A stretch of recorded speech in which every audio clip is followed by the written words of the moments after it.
आइए सुनते हैं एक नई कहानी, विजया। जिस जया से विजय बेइंतहा प्यार करता था, वही जया उससे लाखों रुपए लेकर शहर छोड़ जाएगी, ऐसा उसने सोचा भी नहीं था। सालों बाद जया उसे एक रेस्टोरेंट में मिली और फिर विजय की समझ में नहीं आ रहा था कि जया ने उसके साथ ऐसा क्यों किया। इतना बड़ा धोखा, इतनी गलत सोच, इतना बड़ा विश्वासघात कोई कैसे कर सकता है? क्या दुनिया से इंसानियत और विश्वास जैसी चीज़ें बिल्कुल उठ चुकी हैं?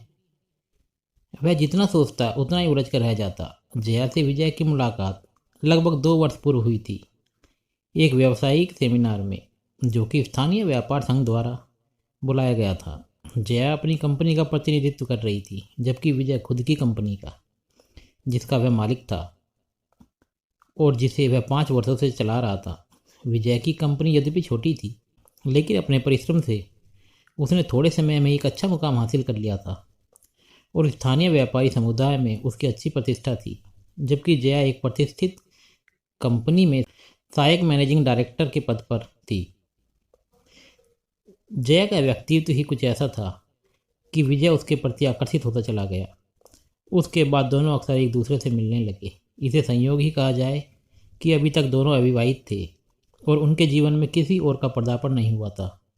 जया के पिता का देहांत उसके बचपन में ही हो गया था और उसके बाद उसकी माँ ने ही उसे पाल पोस कर बड़ा किया था और ऐसे संस्कार दिए जिनसे बचपन से ही अपनी पढ़ाई के अतिरिक्त किसी अन्य चीज़ की ओर उसका ध्यान नहीं गया। उसने देश के एक बड़े संस्थान से मैनेजमेंट की डिग्री हासिल की और उसके बाद एक अच्छी कंपनी में उसे जॉब मिल गई। जया अपने परिश्रम, लगन और योग्यता के द्वारा वह उसी कंपनी में सहायक मैनेजिंग डायरेक्टर के रूप में कार्यरत थी। बढ़ती उम्र के साथ जया की माँ को उसकी शादी की चिंता सताने लगी थी, परंतु जया ने इस दिशा में ज़्यादा नहीं सोचा था, या तो यूँ कहें कि कार्य की व्यवस्था में ज़्यादा सोचने का अवसर ही नहीं मिला। अपने कार्य में इतना मशगूल थी कि उसने कभी इस बात की चिंता नहीं की और शायद यही उसकी सफलता का राज भी था। ऐसा नहीं था कि किसी ने उससे मिलने या निकट आने की कोशिश नहीं की हो, लेकिन जया ने किसी को भी एक सीमा से आगे नहीं बढ़ने दिया। वह एक आकर्षक व्यक्तित्व की स्वामिनी थी। उससे जो भी मिलता उसके निकट आने का प्रयास करता, परंतु जया हमेशा एक दूरी बनाकर रखती। दूसरी ओर विजय एक अच्छे और संपन्न परिवार से संबंध रखता था। उसके पिता एक प्रतिष्ठित व्यापारी थे। एक एक्सीडेंट में उसने अपने माता पिता दोनों को खो दिया था। एक छोटी बहन है जो अभी कॉलेज में पढ़ रही है। विजय एक हंसमुख स्वभाव का लेकिन गंभीर युवक था। पिता के देहांत के बाद उसने खुद की अपनी कंपनी बनाई, जिसका वह खुद सर्वेसर्वा था। कई लड़कियों ने उससे निकटता स्थापित करने की कोशिश की, परंतु वह अपनी कंपनी के काम में इतना व्यस्त रहता था कि किसी को अवसर ही नहीं मिला। कोई दोस्त या रिश्तेदार उससे शादी की बात करना भी चाहता तो उसका छोटा सा उत्तर होता कि पहले बहन रमा की शादी, फिर अपने बारे में सोचूंगा। विजय और जया पहली मुलाकात के बाद अक्सर मिलने लगे थे और उन्हें अंदर ही अंदर यह एहसास होने लगा था कि वे एक दूसरे की दोस्ती को शादी के बंधन में बदल देंगे। लेकिन ऐसा हुआ नहीं। शायद नियति को कुछ और ही मंजूर था। दोनों प्राय एक ही रेस्टोरेंट में नियत समय पर मिलते थे। लगभग 1 वर्ष पूर्व की बात है। एक दिन जब जया मिलने आई तो वह कुछ परेशान सी लग रही थी। दोनों की निकटता कुछ ऐसी थी कि विजय को समझते देर नहीं लगी। उसने जानने का प्रयास किया, लेकिन जया ने कुछ बताया नहीं। विजय से जया की उदासी देखी नहीं जा रही थी। बहुत दबाव देने पर जया ने बताया कि वह नई कंपनी खोलने की सोच रही है। कुछ रुपये उसके पास थे और लगभग 20 लाख रुपए कम पड़ रहे थे। जया ने बताया कि उसने बैंक से लोन लेने का प्रयास किया, परंतु बिना सिक्योरिटी के बैंक ने लोन देने से मना कर दिया था। विजय ने उसकी परेशानी जानकर यह सलाह दी कि जो रुपये कम पड़ रहे हैं उन्हें वह विजय से ले ले, परंतु जया तैयार नहीं हो रही थी। विजय के बहुत समझाने और जोर देने पर कि वह उधार समझ कर ले ले और बाद में ब्याज सहित लौटा दे, इस बात पर जया मान गई और विजय ने उसे 20 लाख रुपए दे दिए। वास्तविक परेशानी तो रुपये लेने के बाद शुरू हुई। रुपये लेने के बाद जया अपनी कंपनी के काम में लग गई। दोनों का मिलना जुलना भी थोड़ा कम हो गया। कई दिन बाद भी जब जया मिलने नहीं आई तो विजय ने उसे फ़ोन लगाया, परंतु उसका मोबाइल बंद था। विजय ने सोचा शायद वह अपने काम में ज़्यादा व्यस्त होगी, क्योंकि नई कंपनी खोलना और उसे चलाना आसान काम नहीं था। विजय को इस चीज़ का अनुभव था। उसने 2 दिन बाद उन्हें जया को फ़ोन करने का प्रयास किया, परंतु उसका फ़ोन बंद ही मिला। उसने जया की कंपनी में संपर्क किया तो पता चला कि वह कंपनी से त्यागपत्र देकर वहाँ से जा चुकी है। कहाँ गई ये किसी को नहीं पता। विजय जब जया के घर गया तो पड़ोसियों ने बताया कि वह किसी और शहर में चली गई है, लेकिन कहाँ किसी को नहीं मालूम था। किराए का मकान था, अतः किसी ने ज़्यादा ध्यान भी नहीं दिया था। विजय बहुत दुखी था। उसे रुपयों की उतनी चिंता नहीं थी जितनी जया की। उसे जया से इस व्यवहार की उम्मीद बिल्कुल नहीं थी। जितना भी वह जया के विषय में सोचता उतना ही बेचैन और दुखी हो जाता। दिन बीतते रहे और उसकी बेचैनी बढ़ती गई। इसी बेचैनी में वह शराब भी पीने लगा था। व्यापार अलग से खराब हो रहा था। उसकी समझ में नहीं आ रहा था कि वह जया को कहाँ ढूंढे। लेकिन विजय का व्यक्तित्व इतना कमज़ोर भी नहीं था कि वह टूट जाए। उसने फिर से अपने व्यवसाय पर ध्यान देना शुरू किया और उसे पुनः वापसी पटरी पर ले आया। परंतु शराब की लत उसे पड़ चुकी थी और वह रोज़ शाम को उसी रेस्टोरेंट में पहुंच जाता। जया को भूलना उसके लिए मुश्किल था। वह रोज़ शाम को शराब पीता और घर जाता। उसकी छोटी बहन रमा उससे पूछती, परंतु वह कोई उचित जवाब नहीं दे पाता। रमा भी कई बार जया से मिल चुकी थी, बल्कि उसने तो जया को मन ही मन अपनी होने वाली भाभी के रूप में स्वीकार भी कर लिया था। रमा को जया स्वभाव से अच्छी लगी थी। उसे भी जया से ऐसे व्यवहार की कतई उम्मीद नहीं थी। उसने कई बार भाई को समझाने की कोशिश भी की। उसने कहा कि जया की जरूर कोई मजबूरी होगी, किंतु विजय पर कोई असर नहीं पड़ा। इस बात को लगभग एक वर्ष हो चुका था, परंतु विजय की दिनचर्या नहीं बदली। वह अभी भी रोज शाम को उस रेस्टोरेंट में जरूर जाता, जैसे उसे लगता कि आज जया कहीं से वहाँ आ जाएगी। एक दिन जब वह अंदर बैठकर रोज की भांति कुछ खा पी रहा था तो उसे ऐसा महसूस हुआ कि जया उस रेस्टोरेंट के द्वार पर खड़ी हो। वह तुरंत उठा और बाहर निकला। उसने इधर उधर देखा, परंतु जया उसे कहीं नहीं दिखी। परेशान होकर वापस लौटा और बाहर खड़े गार्ड से पूछा, क्या कोई मैडम यहाँ आई थी? गार्ड ने बताया, एक मैडम टैक्सी रुकवा कर अंदर आई और फिर तुरंत बाहर निकलकर उसी टैक्सी में चली गई। विजय सोच में पड़ गया कि अगर वह जया थी तो क्या करने आई थी और क्यों उससे बिना मिले बिना कुछ कहे चली गई। गार्ड ने यह भी बताया था कि मैडम उसके बारे में पूछ रही थी कि क्या साहब रोज शाम को यहाँ आते हैं। गार्ड की बात सुनकर विजय ने अनुमान लगा लिया था कि वह निश्चित रूप से जया ही थी। उसकी समझ में यह नहीं आ रहा था कि जया वहाँ क्या करने आई थी। शायद वह देखने आई थी कि मैं जिंदा भी हूँ या नहीं। उसका मन कड़वाहट से भर गया। उसके मुंह से निकला कि विश्वासघाती, धोखेबाज। यह सामान्य मानव स्वभाव है कि जब वह किसी के बारे में जैसा सोचता है उसके संबंध में वैसी ही धारणा भी बन जाती है। यही सब सोचते हुए वह घर पहुंच गया। प्राय वह बाहर से शराब पीकर ही घर लौटता था। रमा उसे खाना देकर चुपचाप अपने रूम में चली जाती थी, मगर आज रमा ने विजय को कुछ अधिक ही परेशान देखकर पूछा, क्या बात है भैया, आप इतने परेशान क्यों हो?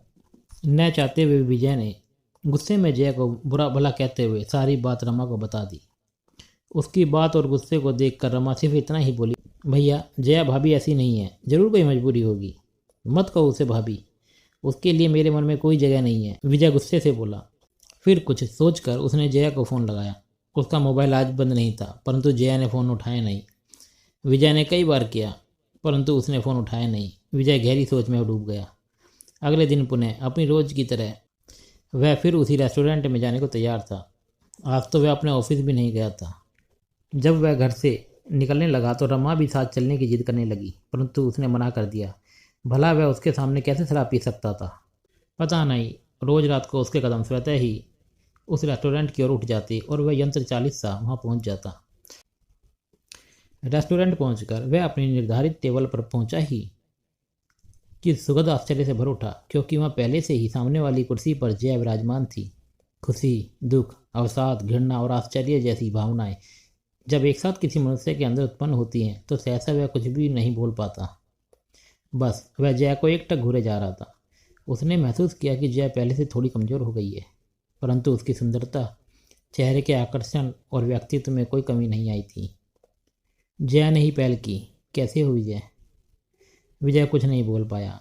इस बीच वेटर रोज की तरह विजय का खाने पीने का सामान लाकर रख गया था, जिसे देखकर जया बोली, सुनो, इसे हटाओ और 2 कोल्ड ड्रिंक लेकर आओ, और सुनो, आज से यह सब बंद। वेटर चुपचाप सब उठाकर ले गया। विजय अभी भी भरी भरी आंखों से जया को घूरे जा रहा था। जया ही फिर बोली, कुछ तो बोलो विजय, कैसे हो? विजय अब भी चुप ही था। अच्छा, पहले यह अपनी अमानत वापस ले लो। पूरे 20 लाख ही हैं। और एक बैग विजय की ओर बढ़ा दिया। रुपये किसने मांगे थे? विजय भर्राए गले से बोला। तुम इतने दिन कहाँ थी, कैसी थी? वह इतना ही बोल पाया। विजय जय गहरी सांस भर कर बोली। उसके चेहरे पर दर्द की वेदना साफ दिखाई पड़ रही थी। सुनो विजय, मैं तुम्हारी अपराधी अवश्य हूँ, परंतु मैंने आज तक किसी को कुछ नहीं बताया कि मैं कहाँ थी, क्यों थी।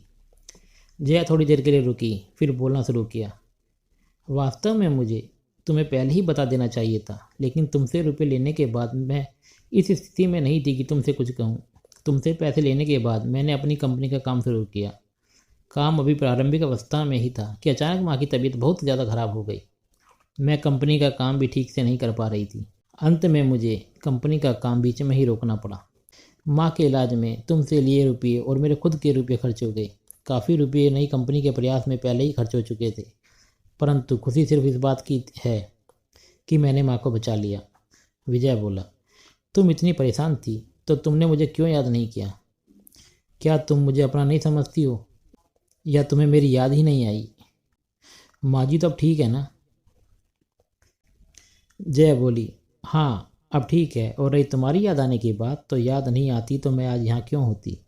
रुपये ख़त्म हो रहे थे, परंतु ज़िंदगी तो चलानी ही थी। मैंने यहाँ से दूर दूसरे बड़े शहर में नौकरी के लिए आवेदन किया। मेरे पुराने रिकॉर्ड को देखकर मुझे नई कंपनी में सहायक डायरेक्टर की जॉब मिल गई। लगभग 1 वर्ष के कठिन परिश्रम के द्वारा ये रुपये एकत्रित करने के बाद मैं तुमसे मिलने का साहस जुटा पाई हूँ। इसके बिना मेरा ज़मीर तुमसे मिलने की इजाज़त नहीं दे रहा था। जया, तुमने इतना कुछ अकेले क्यों सहा? क्या तुम्हें मेरे पर विश्वास नहीं था, या तुम मुझे अपना ही नहीं समझती हो? विजय का गला भर्रा गया था और उसने जया का हाथ थाम लिया था। जया की आंखें भी भर आई थीं। बोली, अपना ना समझती तो यहाँ होती? तभी विजय बोला, अच्छा बताओ, माँ जी कहाँ है? मैं यहाँ एक होटल में माँ जी के साथ रुकी हूँ। जया ने जवाब दिया। थोड़ी कमज़ोर हैं, लेकिन अब स्वस्थ हैं।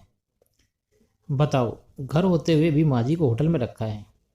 बताओ, यह कहाँ का अपनापन है? विजय उलाहना भरे स्वर में बोला। कुछ सोचकर मैंने तुम्हें नहीं बताया। मन में बहुत सारी उलझनें थी। जया मुस्कुराकर बोली। क्या उलझनें थी? शायद तुम सोच रही थी कि अगर मैंने शादी कर ली होगी तो। अगर तुम नहीं मिलती तो मैंने सोच लिया था कि मैं शादी ही नहीं करूँगा। विजय बोला। मुझे माफ़ कर दो विजय, मैं तुम्हारी गुनाहगार हूँ। मैंने तुम्हें बहुत कष्ट पहुँचाया है, कहकर जया ने विजय के कंधे पर अपना सर रख दिया। विजय ने धीरे से उसका सिर सहलाया। दोनों की आंखें भर आई थी।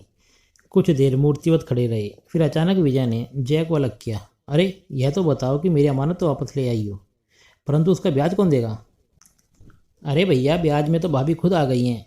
अचानक रमा की आवाज़ सुनकर दोनों चौंक पड़े। पता नहीं कब वह भी वहाँ आ गई थी। दोनों एक दूसरे से बातचीत में इस कदर खोए हुए थे कि उनका ध्यान उधर गया ही नहीं। जया ने आगे बढ़कर रमा को गले लगा लिया। अच्छा जया, बहुत हुआ, अब तुम अपने घर चलो। अब तुम्हें नौकरी के लिए कहीं नहीं जाना।